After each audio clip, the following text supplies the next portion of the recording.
As we talked in the last segment about the disease progress and the upturn, there are some new developments when it comes to addiction that we've learned in the brain research.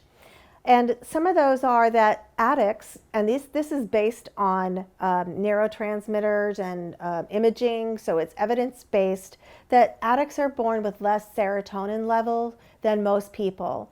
And the dopamine level that is in our bodies, that's the normal limits for most people, when it comes to addicts, they're much lower. And so they need higher levels of dopamine to feel good.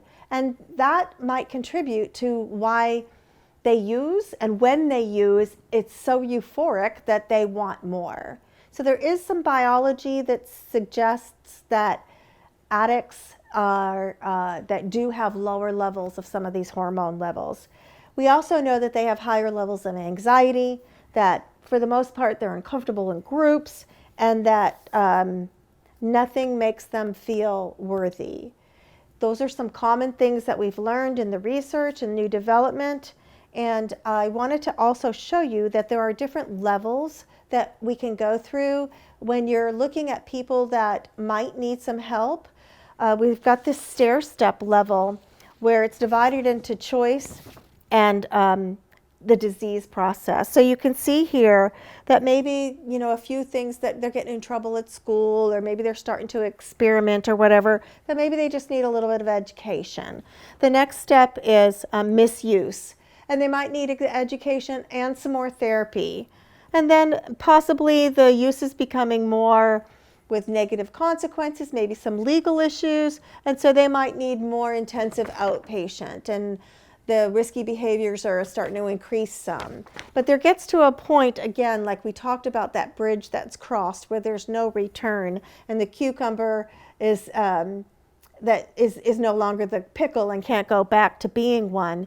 Then the disease has progressed, and inpatient admission is possible in order to get a jump start to get people to get into the recovery process.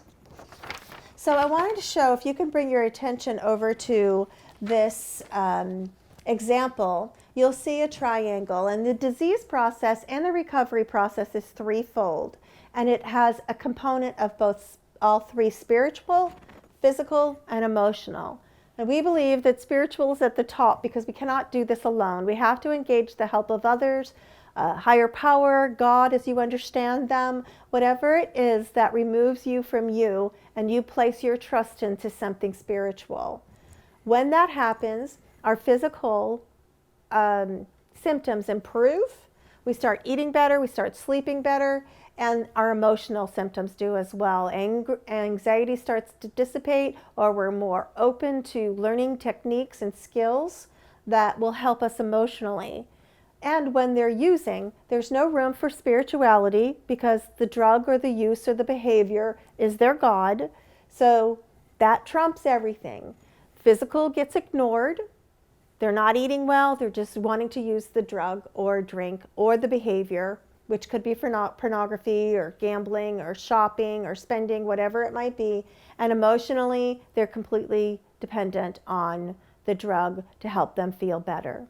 So as you can see, this is a threefold disease. And if you notice, and if you don't know much about the 12-step program, when I'm not advocating just the 12-step program, but this is the symbol for AA and the Anonymous. So the triangle's in the middle, and it represents spirituality, taking care of your emotions and your physical, with the circle around. So if you see this symbol anywhere, that means there's a meeting at that location. And once you learn all of this is the first step about forgiving yourself. When you learn that this is a disease, just like someone might get cancer, or someone might have diabetes, or have heart attacks, or hypertension, they can all be treated. Now you will find in your packet of information that there's also an inventory that you can download that will show ask specific questions, and if 3 or more apply, then it's likely there's a chemical dependency problem.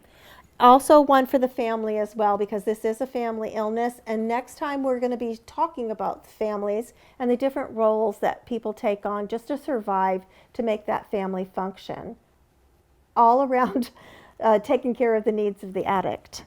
Okay, so this is available to you. You can always also go to any anonymous online program and Google it and put the chemical dependency or the family illness disease concept in Google, and you'll pull that right up. So we talked earlier about the 12 steps, and I just want to give you an idea that the first 3 steps are all about you and your relationship with God, and the remaining ones are about what we can do to improve our quality life. These are behavioral things that we can employ, tools. So I'm going to just read the first few to you so you can see that the first one is we admitted we are powerless over alcohol and our lives had become unmanageable. The second is we've come to believe that a power greater than us can restore us to sanity. And the third one is we made a decision to turn our will and our lives over to the care of God as we understand Him. So there's a funny that you can also download, and it's called the 12 Steps to Total and Complete Insanity, because we do know that insanity, repeating the same thing over and over again, is an example of insanity. And the addict is the one that continues to do this. So both of these are downloadable, but I want to read the first 3 to you so you can see how ridiculous it is for those that don't believe that this works. We admitted that we are powerless over nothing. We could manage our lives perfectly well, and we can manage those that anyone else will allow us to do. Thank you very much. We've come to believe that there is no power greater than me, and the rest of the world is insane. And number 3, we've made a decision to have our loved ones and our friends turn their will and their lives over to my care. So these are both going to be available to you. So please take a look at them. They're quite humorous. And we want to make the best out of this situation.